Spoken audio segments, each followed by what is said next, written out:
I had a rupture in my colon and I became sepsis. I was on my own. I fell to the ground. And usually in a condition like that, you don't survive it. Luckily, I called 911 and I got to the hospital. And the doctor said to me, David, we've seen bad colons, but the condition of yours where this rupture has occurred looks like something has eaten through it. And what does that is... Welcome to another wonderful day, to another wonderful podcast with an amazing gentleman. I've just spoken to him literally just for 2 minutes, and I've already liking him very much. I just love his energy. I love his coolness. He's a very cool dude, I'm telling you. And so I'm looking very much so for this energy that's going to be created. His name is David Cork. David Cork, welcome on the podcast. You know, there's one thing they say, that as long as somebody spells your name correct, you're okay. And my last name is Chalk. I have no issue with that. It's C-H-A-L-K. There you are. All's good. There you go. You see, now I told you it's going to be a dynamic podcast, right? Anyway, welcome, and I'm glad that you've come on. Yeah. Thank you. So, let us start the podcast. As always, listeners, we start by asking, what do you do in your business to help people to be positive, great within their life, and for you to forge forward? Let us know. For me, it's a long story. In fact, I was just writing it out today. I'm up for an award for a thing called Courage to Come Back. You never think you're worthy of these things, but you have to write a bit about yourself. And I was thinking about it. The timing is interesting because for me, being neurodivergent or mentally, off, as I was told as a child, I was supported by a lot of people, my family and my mom particularly, who really guided me and had me believe that through all the challenges I was having in school, there was something deep inside of me, and that one day I would be fine and I could give back. And so for me, I've started many companies. I've had many employees, but I've always spent time with them. I encourage them. I motivate them. I see me in a lot of them. And I feel that, I've got something in me that I can give to them, because I was given a lot by my mom, and really what it was unconditional love. And with that, it has us know that no matter who the other person is, there's a story behind them. They may be behind a wall of pain. Give them the comfort to come out and know there's someone there for them. That's what I do. My my project that I think is really bringing this all to fruition is, I couldn't read. And it wasn't until I was 62 that I was given the opportunity to learn to read, a special program. And I learned to read in 11 hours. Wow. And as I went through that, I had such an epiphany of all that I had gone through in my life and all what would be possible for others. So with a friend, we looked at everything that was involved in this, and it had much more than just the methodology. It was one-on-one instruction. It was that I was so willing to want to learn. And it was being filmed for a documentary called The Truth About Reading, and that it better darn well work, because I was exposing myself to the world. That documentary airs, on Apple TV and other places like that. Wow. So I learned that inspiration and motivation were what drove me. And my partner Kevin and I are now developing artificial intelligence specifically trained on what's called cognitive science of the brain and science of reading. And we're going to have an application that we will give to most people for free around the world, especially those that are socially encumbered or had challenges in their life, such as learn to read as I did. And reading is freedom. So that is how I'm going to encourage people to free themselves by getting over something that they suffered from. In North America alone, there's 150 million adults that read below a grade 6 level, all the way down to grade 2. How it happens is a sad thing, but I'm going to change it. What was the turning point for you to decide to read? It was a very long time before you did so. So something significantly must have happened for you to say, you know what, I'm successful. Because you didn't have to, because you proved you can do what you want in life without reading. So what was that turning point for you to take that challenge? There were two things. One, we all know, COVID. I lost my business and I lost my income. And at that point, I realized that something was going to have to change. I never really thought about not being able to read until I was tested for this documentary. I just thought life was difficult because I have a number of cognitive challenges that I have to deal with. Okay. When that pivot point happened in my life, I realized that the self-esteem and shame that I was carrying from a child was really bubbling up inside of me, and that maybe the way to move past it, and this wasn't what I could do in business, because there's one difference I can tell you is true. There is self-worth. And that is what my mom gave me as a child, that no matter what people said or did, I was worthy as a person. And when people lose their self-worth, then it is sad. And I do all I can to help those people. But I had lost my self-esteem, I'd lost my pride, and I felt shame. And I knew that if I was going to build up one more time, I would have to fix that. And it was that was tied to reading. And that took you just 11 weeks, did you say? No, 11 hours. Do you know what? I thought you said 11 hours, but I thought, no, it obviously meant weeks. And even then, that's a miracle. You know why? Because I spent years studying the brain, trying to understand how I did the things I did and how so many people can do almost superhuman things. And I learned a lot about flow. And flow is, as you probably know, when you get into flow, athletes do it, high adrenaline sports do it, actors do it. We do it in our life when we are present to what is going on. And time almost comes to a stop. And we can absorb in the moment and be present. Now, little did I know what my mom was teaching me as a child, and she didn't know what was to be present, be in the moment. Yeah. People have told you, and that future that they tell you won't be there for you, it is. There will be a future. But if we can be present to who we are and what we can do at any moment, well, that's what I discovered happened. When I went, I had to fly from Canada, where I am, down to Michigan in the middle of COVID. I was all in. I knew that this was a turning point for me in my life. If there was a way to learn to read, even start to learn to read, it would change my life.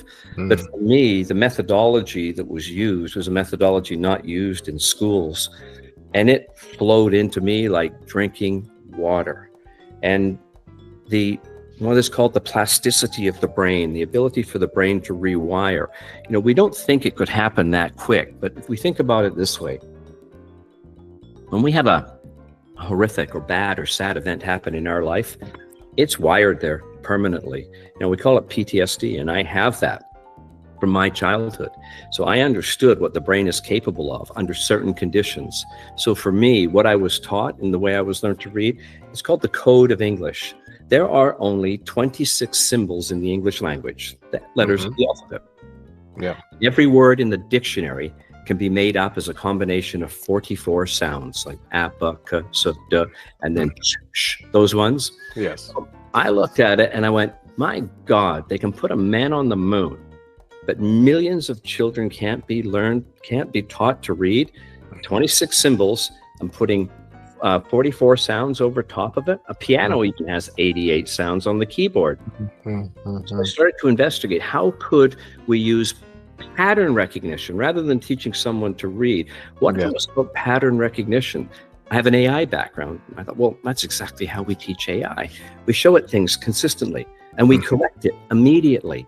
And that correction enhances the understanding and the recall. So for me, what was happening, I had one-on-one tutoring, being taught pattern recognition of sounds to symbols. with high intensity and immediate correction. Now, I know for most people it doesn't sound possible, but it is. There's only 26 symbols and 44 sounds in the English language.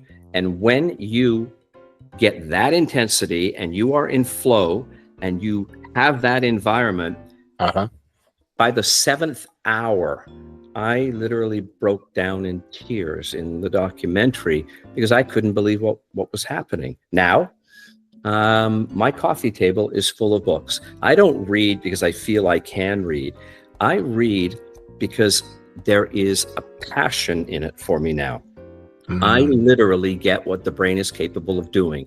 Like when you're in flow or you're playing a video game or you're excited about something, adrenaline and dopamine release. I discovered something that I never thought possible. I love reading. And that's amazing. That's absolutely wonderful. Now, with this pattern recognition, and I totally understand that, what you're talking about, you're actually putting this app together because you understand about the pattern recognition, obviously, because you're now in a position that you can read. Is it a situation also you can apply this to any other language? Do you intend to apply this beyond English, and it could be other languages? Does the same rules exist for that? Yeah, it would. My focus right now is the English language because it is really becoming the world language with the internet and artificial intelligence, and all computer programming is done in the English language. And in the world today, you know, my research showed that there's about 780 million people struggling with English. That's a big number. So for my initial focus and my business partner, we're going to have a hybrid of that. What it will be, teaching the English language in what's called phonemes, which are the sounds inside of words, those 44 sounds, is part of it. We then have to have the AI communicate as a companion. So it has to learn about the person, it has to understand their goals, it has to meet them where they are at, and it has to inspire them. And we do that through gamification, not like playing video games, but putting them in a zone of reward. And when that zone of reward happens, the inspiration comes up, the wonderful chemicals that the brain puts out, like acetylcholine, have it come in very quickly. So we're using the magic of neuroscience in the AI to create an environment for the learner. And they, you know, do an hour a day for multiple times, but we'll bring them into that zone. We have another technology, neuro tracker, which sets up the brain before you even start to feel like I'm going to accomplish something today. And with that, we then put the English language over top. But that is a lot of work. We are, you know, we're still raising money to finish building it. When we've done it, we will be able to take another language, let's say Spanish or French, and if the person did not speak English, it would hear them in their language, communicate in their language, and start them, whether they have to begin with cat at the very lowest level, or they have some knowledge of English, it will bring them up. It teaches them English through doing that. And where it will be really valuable is in homes where English is a second language. The parents aren't able to fully engage with their children in reading at home, which is a very important component, and they can't interact with the school. So while the children are learning, the parents learn alongside, and no one feels intimidated about it. We call it the comfort of learning at home. Okay, so I find it amazing that you've actually run a few businesses without knowing English. And the reason why it's amazing, you've got the legalities of running a business and all those other wonderful things that got to go with it. So let's go right back, because I want to understand how you got into a situation you couldn't speak English, even though you felt loved, even though you felt certain things in your life were going correctly. So with, you have ADHD, is that correct? Is that your neurodivergence? No, yes, I have many. I have ADHD. I have dyslexia, acute dyslexia. I have prosopagnosia, which is a very rare phenomenon. That means you can't recognize the human face. So when I'm with people, I don't know if I have met them before. Over time, in some cases, I can remember.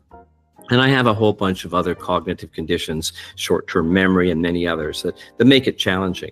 I didn't get diagnosed until I was 42. I went all through school. We did not understand. I didn't even know what the word dyslexia and ADHD acronym was.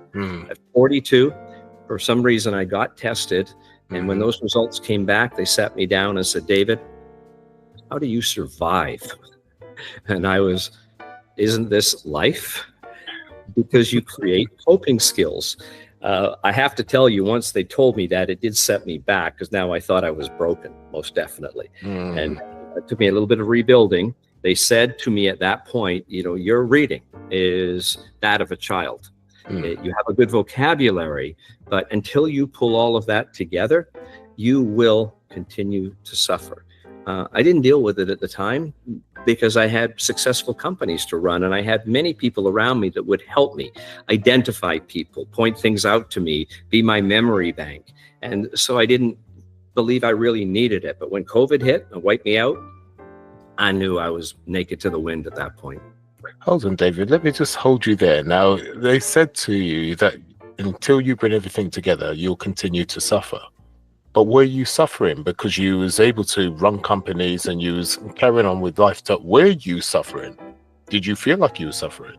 No, I wasn't suffering financially, but financial was a goal. I wanted to create companies. I wanted to show myself that I could do things, but deep down inside, I had pain.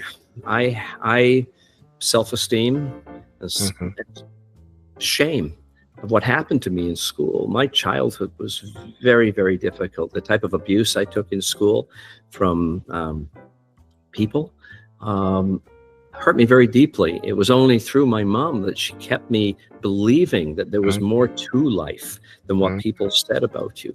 So yes, inside of me, I was hurting very much, but I cover it with my coping skills. I could achieve, and that achievement was an artificial way of believing I was okay, but I knew there was something wrong inside, deep down.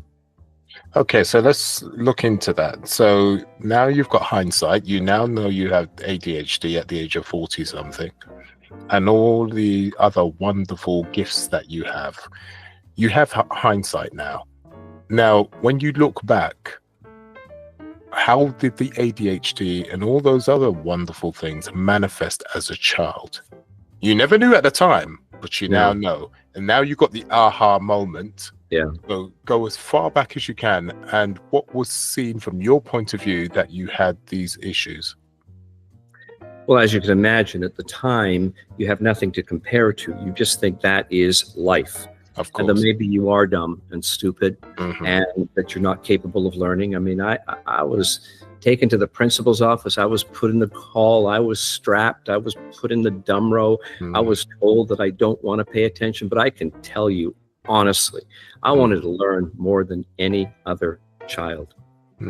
But for me, how can I put it? The not understanding what was wrong led me down a path that I would never change at this point, because it gave me the strength that I had. But it was, there was my short-term memory. Well, we can reboot, because we're now talking about... Let's reboot. Yeah, we reboot. That's no problems rebooting. So we're now talking about when's your earliest memory with hindsight of the issues you had. Now you know you had those issues, how they manifested. That's where I was going, because they were manifesting the very way they just did. Good. Well, this is what it's all about. Yeah. They would shut my brain down. I would go into fight or flight. I lived in it every day. Even today, even when I'm talking with you, although I do interviews, I speak, I do public things, deep down inside of me, I know the cognitive challenges I have. And when you go into fight or flight, there's a couple of really strange things that happen. One, I'm sure you experience it, the adrenaline kicks in. But the adrenaline is to get away. The adrenaline isn't there to support you. So it causes your hands to shake. It causes you to feel anxious, but it also shuts down part of the frontal cortex, because in those days of survival, the brain didn't, or the mind didn't want us trying to figure out how to get out of the problem. It wanted us to run. So sometimes when something gets intense for me, I find my thinking gets a little foggy. And that's what happened then. And that's what would happen in school. When I would be called on, or I would be confronted, or when I was bullied, I would shut down. And what comes from that is cortisol release into the body. That's the fight or flight component. And that cortisol for me was massive. What had happened? Well, what happened shortly after, or just before COVID happened, I had a rupture in my colon and I became sepsis. I was on my own. I fell to the ground. And usually in a condition like that, you don't survive it. Luckily, I called 911 and I got to the hospital. And the doctor said to me, David, we've seen bad colons, but the condition of yours where this rupture has occurred looks like something has eaten through it. And what does that is cortisol. Have you lived a stressful life? And even in a time like that, I could bring a smile and go, yes. And he goes, well, that's the result of constant living in fight or flight. So that there was never an exact moment when I knew. But through my childhood, it was always anxiety.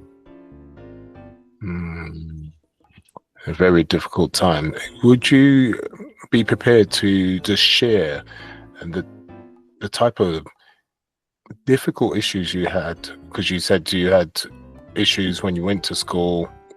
Obviously, you weren't treated very well. Just give us a typical week that would be quite difficult for you, that you would have to cope with, and almost impossible for you to do so, but you did it anyway.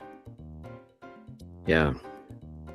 Well, as I was saying earlier, the plasticity of the brain can remember things in great detail. If they're magical and beautiful, we remember them almost stopgap, minute by minute. And if they're scary and dangerous and so challenging, they're locked in.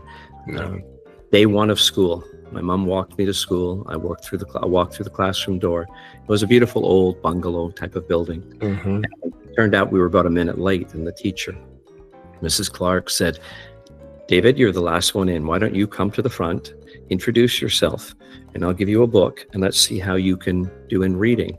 And I remember looking around the room, the letters on the wall, and everything started to get blurry, which is the fight coming in. And I went to read from the book, and I realized I couldn't. You know, my mom had read to me, and I would look at the words, but I didn't have to read it. And at that moment, I froze. And sadly, I passed out and fell to the floor. And it was humiliating. And that was never forgotten in the classroom. The teacher, she was supportive, but she thought that I was, being dramatic, that I had done this, and it was not the case. So for the next, 12 years of school, I was the kid that lived with that memory. I went through school with most of those people. They didn't use that against me, but in the grades from 1 to 3, I was bullied practically every day. I was beaten up, pushed down.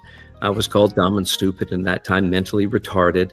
My name was always on the wall as the worst speller. We had a dumb row back then for the kids least likely to succeed, and they had it. And when I went to school, they put you in the corner or put you in the hall or sent you to the principal's office. This is what was being ingrained on me the entire time. Of course, I had some happy times, but my real freedom was when I got home with my family and I could let that world go and be creative. Because in the minds of most people with ADHD and dyslexia, there's a brilliance in there and a magic and a gift. But it doesn't come out most of the time because it's shrouded by the environment we live in. I feel so sad for people who don't have a home life that can support them. But that was it for me. That was how I survived. And that went on for years. On my graduation, or before my graduation, I did make it through school. But I think, they put me through to, I wasn't failing classes, but I was like a 52% average, except for physics. I was very good at spatial orientation. I got called into the counselor's office and he said, David, even though he didn't know me well, people like you really need to prepare for life, there's not much opportunity. The facts show that your likelihood of succeeding is very low. You will probably end up on the street, on welfare, or in jail, My dead. God. Those parting words to me in school. Really? When I look back on it, that was painful at the time, but it also inspired me never to give up. So when you ask me, what is it that drives a person forward? It wasn't that I needed to prove anything. I just knew inside of me I wasn't that person they were saying I was. And from that, I just accepted the fact. The things I couldn't do, I would find ways to manage them. And for the things I could do, I would do my best in achieving them. And when it comes to finding ways to manage, did you have any support or help regarding that? Or did you have to find your own method and your own way to do that? It would be a combination of both. You know, I had some friends who would keep an eye out and tell me who's coming up. And it was that severe that I could not recognize people. My mom would help me think of things to say to people, because I would freeze up thinking that I was going to be attacked either verbally or physically. So that shut down. So we would practice great ways to communicate and say their name. We would have ways of participating, even though it took me a little longer than other children to understand what was going on. Later in life, as technology came around, and that's why I got into it in the early 80s, you know, I worked on language, word processors helped me, spell checkers helped me. And about 20 years ago now, as I started to move into artificial intelligence, I saw the future for that. I developed few things that would help me. I went into cybersecurity. I developed technology that would help other people be protected in the cyber world. And then, as large language models that we have today came about, and I got the training in reading, and I realized that, okay, the AI now is about language. I can bring those two together. So my greatest coping skill now is artificial intelligence, but I want to share it with everyone. Not for the purpose of them wondering what it's going to do for them. I want to give them a specific tool that will help them with what they may have suffered with, and improve anyone's reading for that matter. Okay, so you've left school and you've decided to not give up, because you've been told you're going to be a dropout, you're going to be in jail, you're going to be dead. Yeah. All right. So you've left school now thinking, that's not me at all. So what was your first decision? Which direction did you go? What was the first stumbling point, and how did you get over that stumbling point? Well, this one is quite strange, because remember I said it in physics, there was something about spatial orientation. And dyslexic and ADHD minds have a way of looking at things differently, and there is something in there, and that's why I want to help people release that and use it. But my mom had said to me, and she gave me the confidence to do it, I couldn't attend university, but she said, why don't you write the entrance exam anyway and just see how you do? And I did it, and I knew I didn't do very well, but about, I guess it was nearly 3 months later, I got a letter in the mail from the university, and it said, David, we're letting you know that when you wrote the entrance exam, there was one question on there that no one has ever answered before.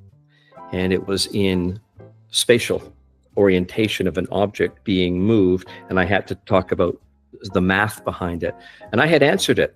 And it turned out that they knew that I had the right answer, but the university didn't have the process to determine whether my logic was correct. They sent it down to Stanford University, where advanced physics and mathematicians looked at it, sent it back, and said, this person is capable of doing great things. And the university offered me a scholarship in education, of which I turned down, because I knew that it would only humiliate me, because yes, maybe I could answer a physics question, but the reading, the writing, and all the other work that would go into it. And so I pivoted right then. I wanted to be an aerospace engineer. I wanted to design rockets. And at that moment, I thought, you know what? Maybe I'm starting to learn that I'm not as dumb as people say I am. I'm going to learn to fly planes. So I went out and got my pilot's license, and within about a year and a half, I was an airline pilot. Wow. But there's always a but. The ADHD, sitting on the flight deck of a jet aircraft, ferrying passengers for 12 hours does not work in the ADHD mind. And I stopped flying. Oh, what a pity. Best thing I ever did. It was. Mm-hmm. Yeah, because it opened me to a whole world of possibility after that. You see, by doing the university and the flying, it had me truly understand there was more to me than being tested in a classroom, than memorizing, because school is rote memory. That is what life is. Yes, I have memory challenges, major ones, but the beauty of life is creation, creating something new. That is what Einstein would say. He would, he could think 99 thoughts, but only one. He could think about 99 things, but only one thought had to surface, and it could change the world. And that's how I saw it. I didn't have to be thinking about things. If I could stay calm and let ideas bubble up, I would go with those. And that was one of the coping skills my mother taught me. Calm your mind. You are not the thoughts in your mind. You are the one who hears that voice telling you you are no good. But when you pull back and realize that you are the one in charge, you quiet that mind, you have the ability to create. And I would say that was the magic that was passed on to me. Your mother was a very wise lady, very much indeed. Where did she get that from? Was that passed from her mother, her parents? Because obviously you thinking back and thinking, I had the most wonderful mother, because other mothers that I've seen from friends or whatever are not like her. Did you ever wonder where those words of wisdom generated from for you to be in a position to have a beautiful mother that you had? I'm very fortunate. I know I was an anomaly in hindsight, as we call it. At the time, I didn't realize it. I knew I had a peaceful way of being, calm, never angry. She taught me that anger is projection of a mind that is telling you something is wrong. When in fact, if we really look at a problem, we can always approach it in a way of thinking, how does it affect the other person? Why might they have done that? And how can I support this situation so it doesn't blame? That is how she got me to understand that if I was going to get angry, it was the thoughts that were getting angry. It wasn't necessarily the me. So where did that come from? I got to know my grandmother, and it was my grandmother that taught my mom. But my mom did not understand it as I did not understand it, and she was passing it on to me. And it was something that today would be some sort of enlightenment, you could call it. But it gave me a life of freedom in my mind. It would not be possible, because I know that people with ADHD and other learning disabilities, they can be so hard on themselves. And don't get me wrong, I'm not hard on myself at times, but I can come out of it. I can witness the fact that those thoughts are being generated in a way for my mind to protect me and keep me small and keep me safe. That is not the life that inspires. So as they would come up, I would observe them like clouds passing by. At times we had big storms in there as well too. But if I could break through that, then ideas would bubble up. And that was how I did it. My mom didn't know she was doing it, but that's what it became. And that's what I passed on to my children as well too. Although they didn't suffer from what I have, I was obviously concerned as a early father. They did very well in university. So would you say, and you did mention something earlier on, we that are neurodivergent, it can be very, and it is very difficult. I suffer. I mean, I get good days and I get bad days. But you already appreciate you had the support, and it could have been so different where if you hadn't had the support, you could have gone in a completely different situation. You do appreciate that. So how significant do you think that is to have the support at the beginning, regardless that's from education, parents, siblings, etc.? How important do you think the support is when it comes to having some form of neurodivergence? On a scale of 1 to 100? Exactly. I don't want to take up all 100, but yeah, it's 99.9. Yeah. You can survive anything if there is a belief, and believing is everything. But you need the support from those difficult times. And when there is someone in your life, whether it be a parent, a guardian, a grandparent, if they are there for you and do not judge you and understand the difficulties you're going to go through, that builds the self-worth that I said. That separation of me from my mind was self-worth. My self-esteem was destroyed. How I thought to myself being in that world out there, but somewhere inside of me, I knew there was strength. I couldn't project it as a child. It come about from truly, I think sometimes understanding and enjoying that the mind is there to protect us. It's in fight or flight. It does those horrible things with the cortisol and the extra adrenaline. Keep us safe, but we don't need that in the world today. We're not being attacked by wild animals or spears coming at us. We are overreacting. And that overreaction is now come down to too much talking in the head. And when we go into that and we live inside of that, that is where the pain is. You can't separate. And if a parent, all they have to do is give unconditional love without judgment. Listen to the child. Understand that they see the world a different way and try and experience it with them, and let them see at times that the negative voices they have in their head are only keeping them small. And the question is, if you have those thoughts and if you hear them, I'm not talking, as hearing them, but they're there. I say to people sometimes, they go, what voice? I go, well, that one that's probably telling you don't have a voice in your head right now. It's there. And the magic is learning how to pull back from that. And when those difficult times happen, let them pass. It was everything for me.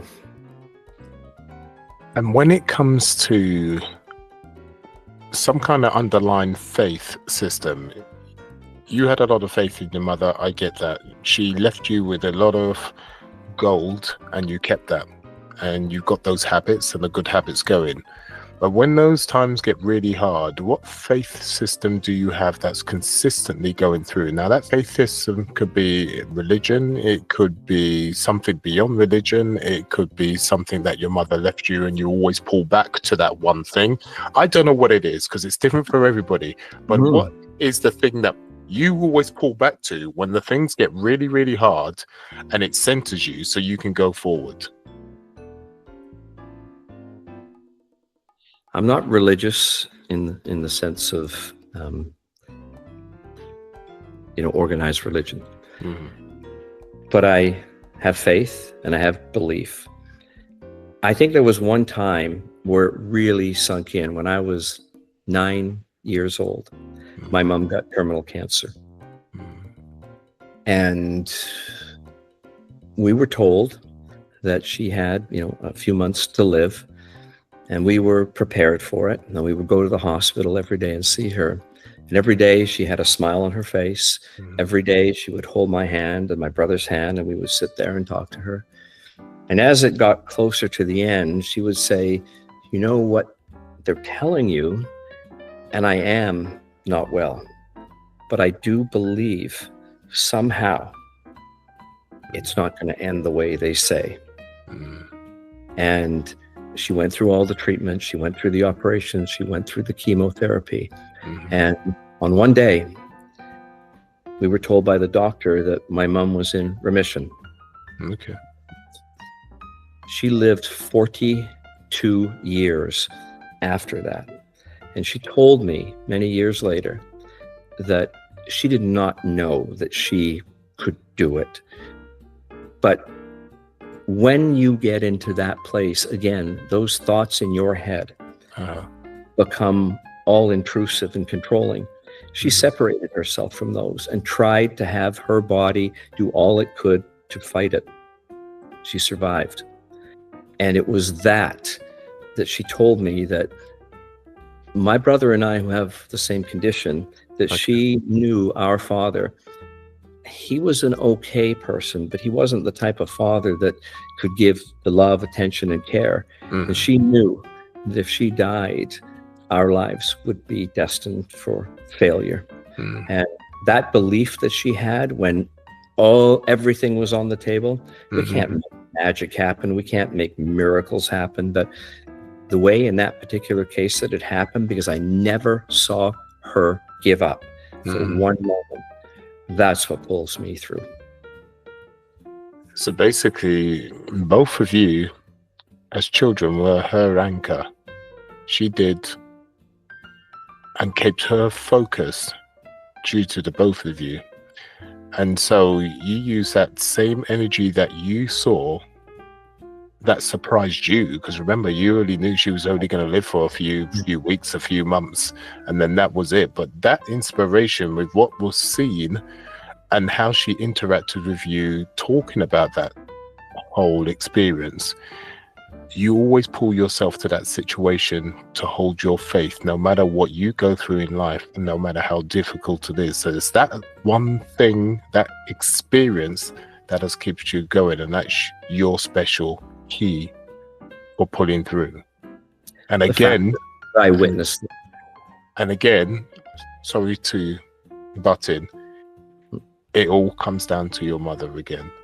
She's gifted you that situation which you've then taken for your own and pulled you through. Well, what a beautiful relationship. What amazing,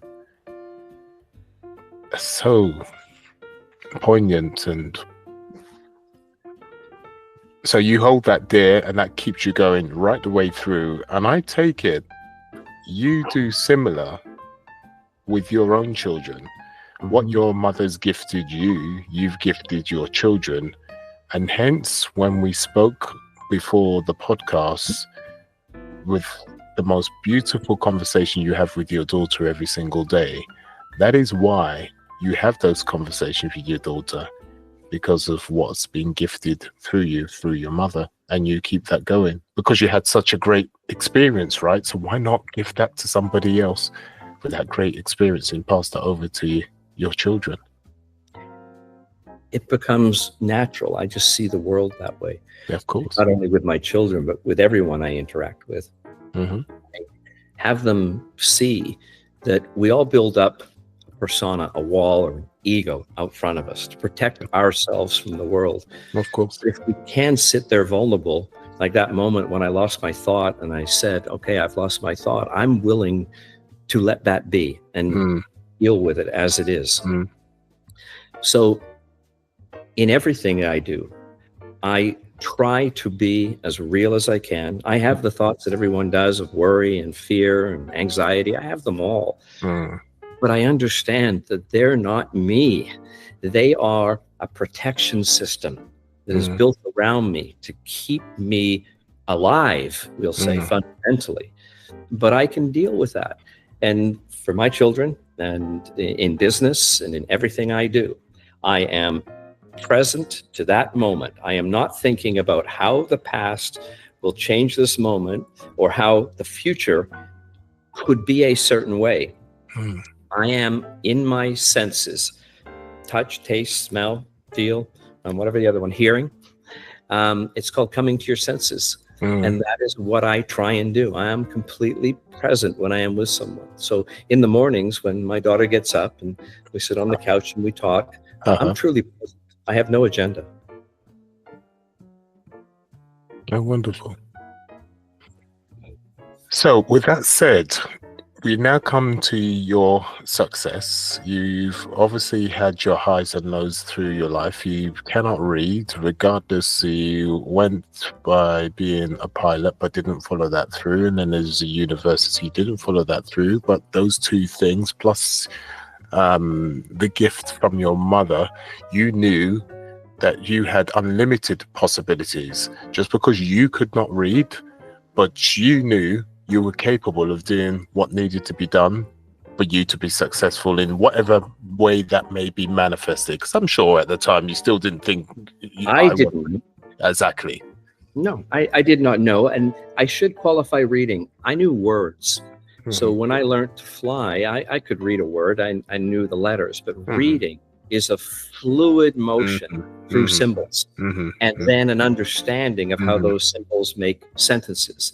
I could look at a word, figure it out, and take it in. And word by word, I would make my way through. When it came to flying, flying was an experience. It is a 3D spatial thing, as I said before. As soon as I got into that airplane, I was one with it. I had to pick up some books. I had to learn some terms. But then I went into flow. And what we talked about earlier on, when a person goes into flow, magic happens. So for dyslexic people and ADHD people especially, what I can offer is understanding that when the adrenaline and the fight or flight are lowered, and we can accept that those thoughts in our head are not going to go away, but we can have a belief in something we can do, and we lean into the possibility that it might happen, everything changes. It goes quiet. The noises stop. The disbelief goes away, and we have the ability to move forward. Flow. That is the magic of it. But in flow, something happens. There's a neurotransmitter called acetylcholine. And acetylcholine is only present in the brain when we believe the outcome is going to be good.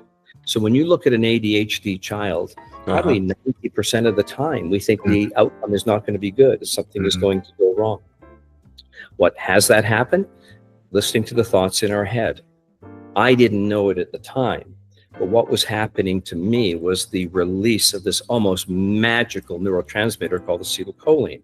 Well, where else does it show up? In video games.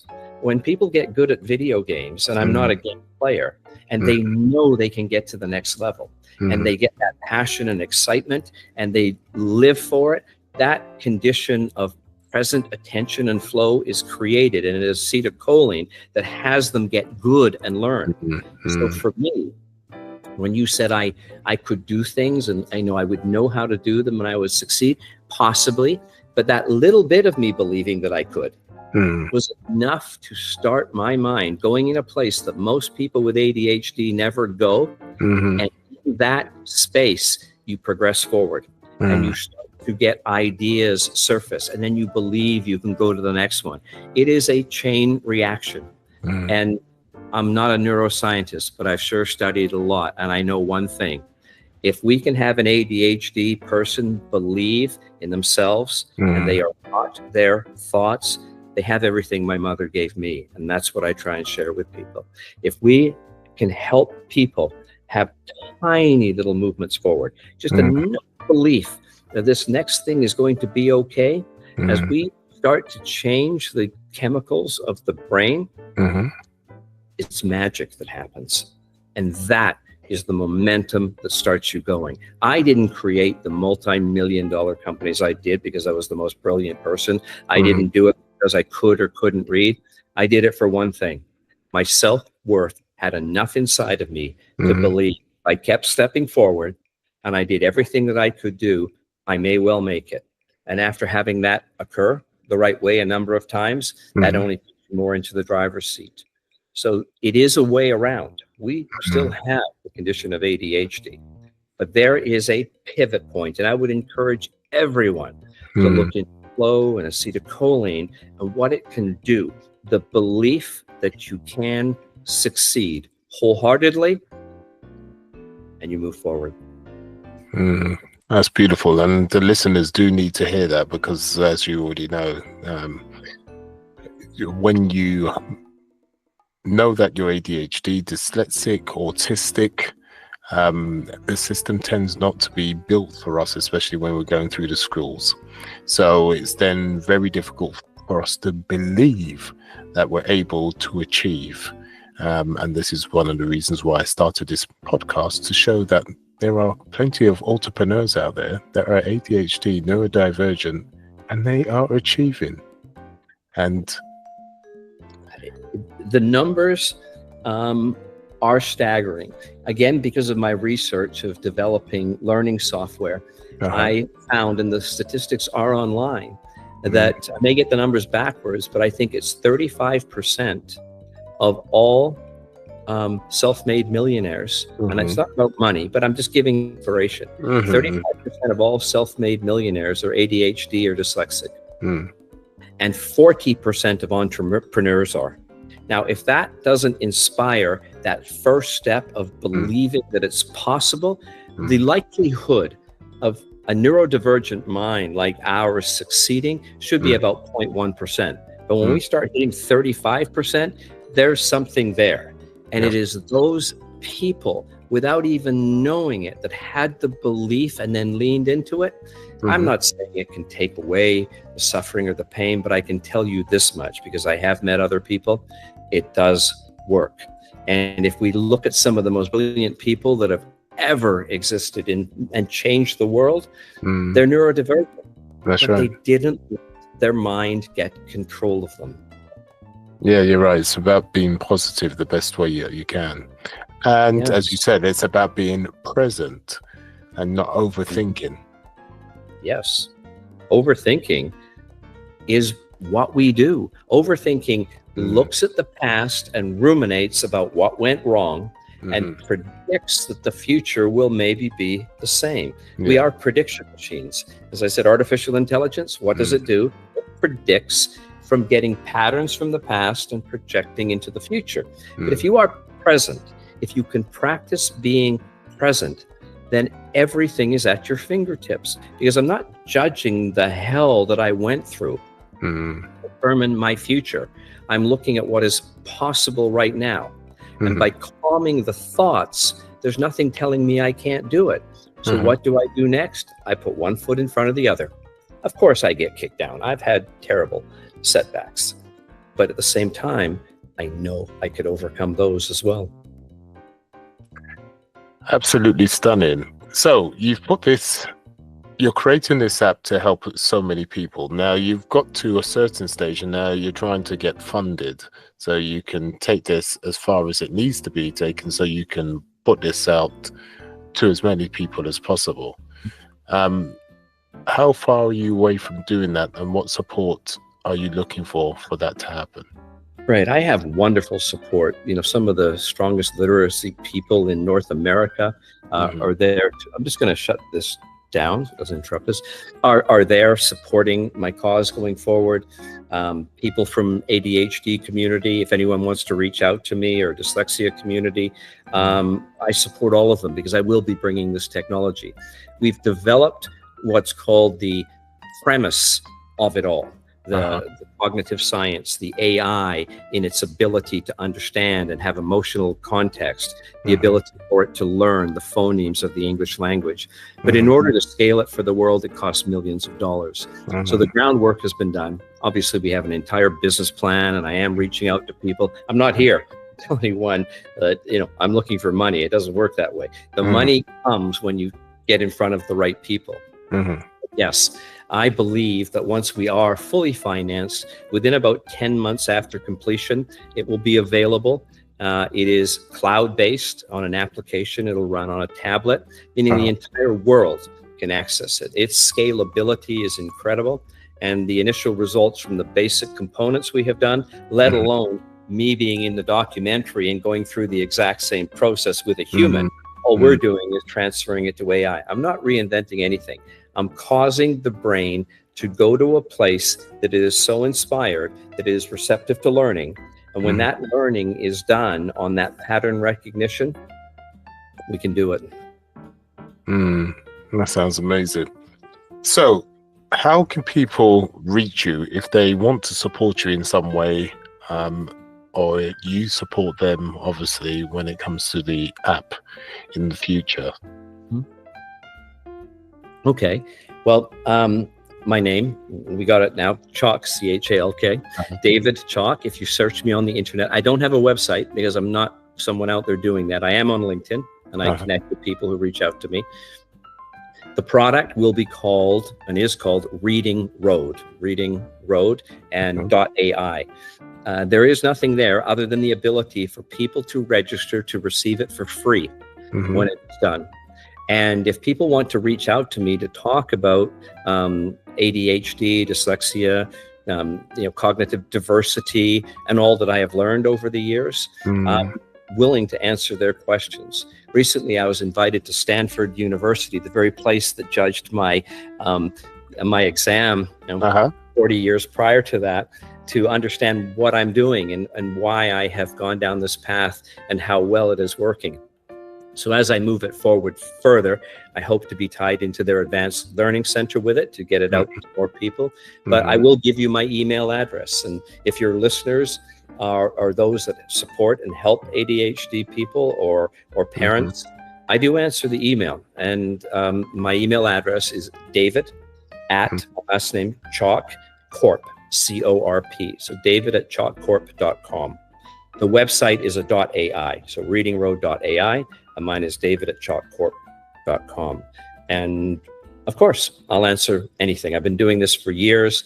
And it's one of the things I love to do is help people help others, especially those that are in a role like my mom was for me, because she taught me to see many wonderful things. And they're not that hard to share. They're very foundational. They're not complex. The simpler, as again, Einstein said it, when you truly solve a problem, the answer is right there, simple in front of you. Mine is slow the mind and get control of your thoughts and realize you are not what you are thinking. You are the thinker of those thoughts. And when you own that, you can do anything, even with a brain that does not function the way society expects it to. Oh my. And I knew this was going to be an amazing podcast. David, thank you for coming on here. Listeners, as you can see, he's got an amazing story. He's gone through serious turmoil, but with a wonderful background, with a mother that supports him in so many ways. And he's doing amazing things for the community. And this is one of the reasons why I put up this podcast, to bring everybody together, to support each other, because we are capable of great things. I spent way too long in my life denying myself. And I would say 2 to 3 years now, things are turning around, and I'm a believer that we can achieve. And David is testament to that. And with his testament also, David, thank you, because to be honest, I've been memorized with what you said, inspired with what you said, and I know the listeners will be exactly in the same position. And I thank you. Thank you so very much. And with that said, listeners, like, subscribe, and all those other wonderful things. And we will be back on there very soon. And sayonara.